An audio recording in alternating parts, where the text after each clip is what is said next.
You're watching Quick Take. I'm Madison Mills. Hospitals across the country are overwhelmed and understaffed. This, of course, after the Omicron variant swept over the U.S. over the holidays. So the federal government has sent military doctors, nurses, and other personnel to hospitals to save the day. Troops are swapping their fatigues for scrubs to help ease that burden. Bloomberg News health reporter Riley Griffin embedded with troops at one ICU and emergency room, and she joins us now to discuss. Riley, welcome back to Quick Take. And this time last week, you were actually on the ground at an overwhelmed hospital in Newark, New Jersey. Paint the picture for us. What did you notice? What was it like overall? Yeah, conditions were quite dire. University Hospital in Newark, New Jersey is the only public acute care hospital in the entire state. Picture New York City alone has 11. And it serves quite a vulnerable population, high levels of poverty, people who live in multi-generational households, people of color, and they have been swamped. Now, the difference between 2020, that April timeframe that was quite deadly for New Jersey and the tri-state area, is that we're not seeing as severe cases among the unvaccinated, excuse me.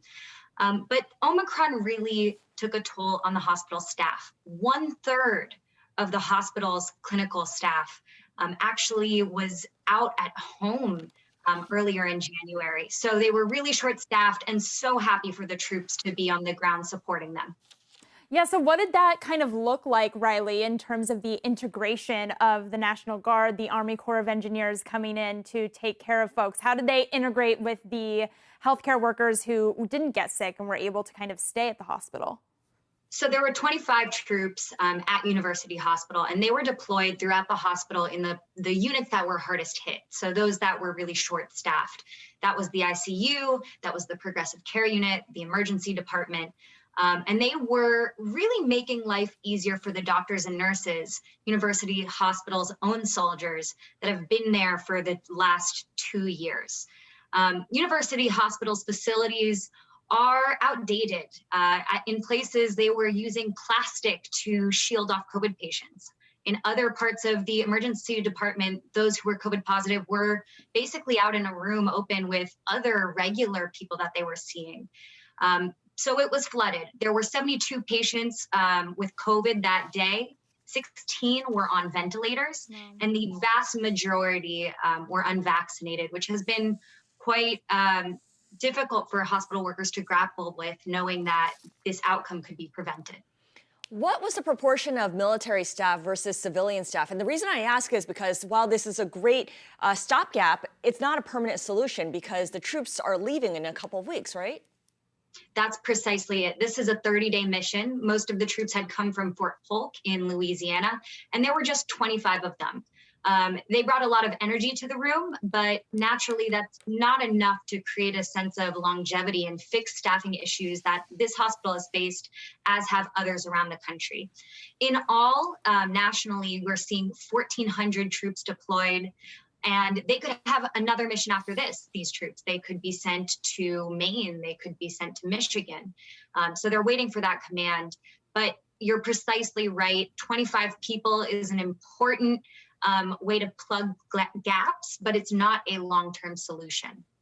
And just in terms of the individuals themselves, I know you spoke with folks who'd been deployed to Syria, to Iraq. What did they tell you about how the fight against COVID compared and what it was like for them seeing trauma patients in the ICU?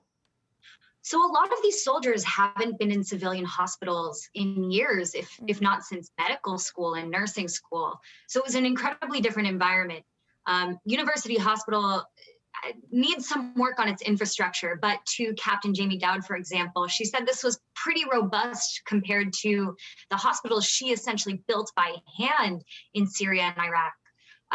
And they were just eager to integrate. They had basically a day of training and then were thrust onto the floor. And that's the benefit of the military. They are so quick and they take their orders and they are able to move like that. So when I spoke with the civilian medical staff, the doctors and nurses, they were just so grateful to have someone there to allow them to spend a little time with patients. Yeah. Even if that meant moving materials, or just checking on vital signs, that added a lot of time for them.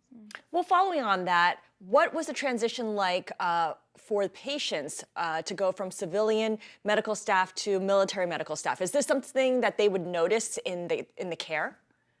No, absolutely not. The only people in those camouflage fatigues were actually military members that were serving in more of a command post, basically coordinating with the hospital and its administrators on where to deploy staff. If you were a nurse, a critical care nurse, for example, you were in your scrubs. It's possible and highly likely that patients in both the ED and ICU didn't know that they were being tended to by the military.